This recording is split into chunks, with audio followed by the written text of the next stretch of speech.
Le pacte civil de solidarité, ou PACS, c'est un contrat qui unit deux personnes, de sexes différents ou de même sexe, pour organiser les conditions de leur vie commune. A priori, c'est très simple de le conclure. Il suffit de n'être pas pacsé ni marié ou ne plus l'être, et de ne pas avoir de lien de parenté proche. En ce qui concerne l'organisation des biens des partenaires pacsés, chacun des partenaires va conserver les biens qu'il avait avant la signature du contrat de PACS. En revanche, si les partenaires pacsés ne souhaitent pas avoir un régime séparatiste, ils peuvent choisir le régime de l'indivision organisée.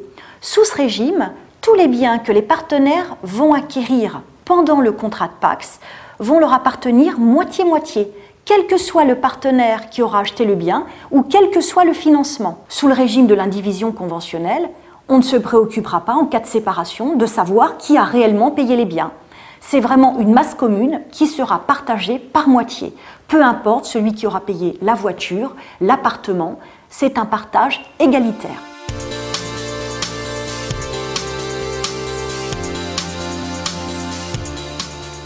Cela paraît très simple pour le conclure et ça paraît aussi très simple pour le défaire.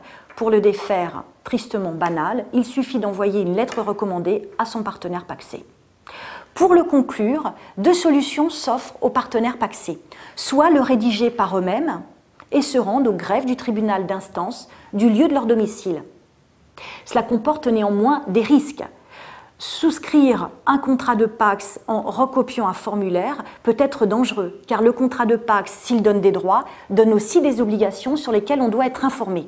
Il est donc important de passer par son notaire, qui permettra de vous donner à la fois des conseils et de vous rédiger un PACS adapté à votre situation.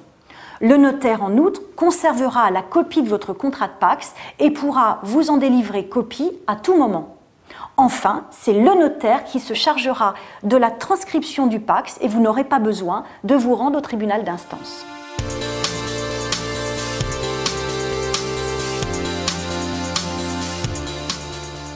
Vivre en couple avec un PACS paraît très libre. Néanmoins, il entraîne des obligations.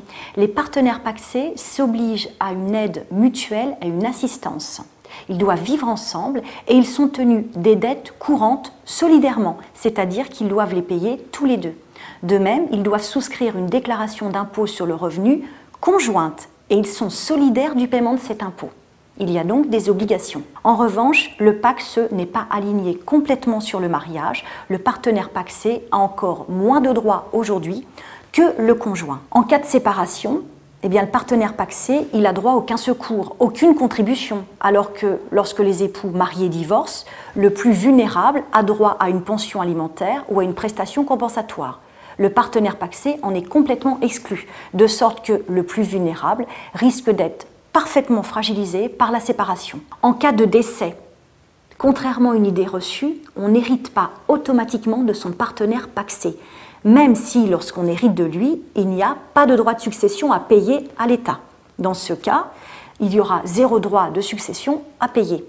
En revanche, pour que son partenaire pacsé hérite, il est indispensable de rédiger un testament. D'autant plus indispensable qu'il y a des enfants, voire encore des enfants de lits différents.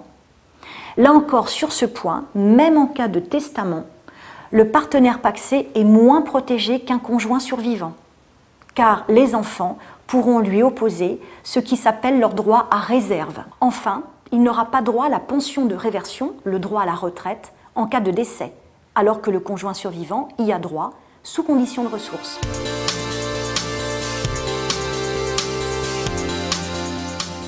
En clair, chaque situation est particulière. N'hésitez pas à consulter votre notaire.